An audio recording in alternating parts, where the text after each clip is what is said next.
নমস্কার বন্ধুরা, দেখুন কৃষ্ণনগরের ওই দোকানটার নাম কি গো?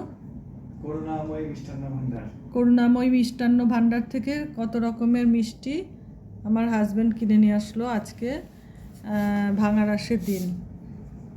আমরা 4 জন মানুষ এগুলো খাবো।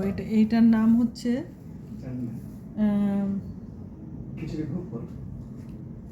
এটার নাম ক্ষীরের কি একটা বেশ বললো, ওই আদশা টাইপের ক্ষীরের আদশা। আর এটা হচ্ছে ক্ষীরের পুলি। এটা ক্ষীরের না, এটা ক্ষীরের লাড্ডু। আর এটা হচ্ছে খিচুড়ি ভোগ।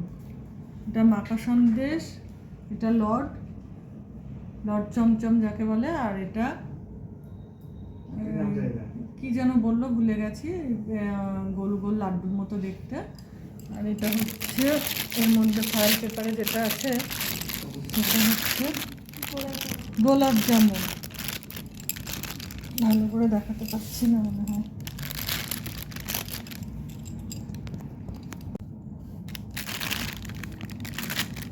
গোলাপ জামুন।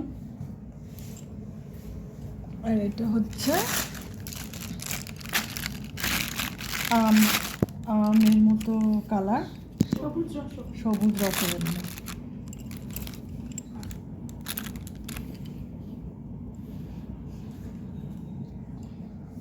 এই হচ্ছে আজকে রাতে খাবে সবাই। আর ওইদিকে আছে মাদারসার থেকে চিকেন নিয়ে আসা হয়েছে, ওটাও খাবে। তো বন্ধুরা, আমরা এই মিষ্টিটাকে বুঝেছি যে মিষ্টিটা দারুণ খেতে। প্রত্যেকটা মিষ্টির আলাদা আলাদা টেস্ট ছিল। তোমরা চাইলে কৃষ্ণনগরে করুণাময়ী মিষ্টান্ন ভাণ্ডারে গিয়ে মিষ্টি কিনতে পারো। আশা করি তোমাদেরও সকলের ভীষণ ভালো লাগবে এই দোকানের মিষ্টি। Thank you.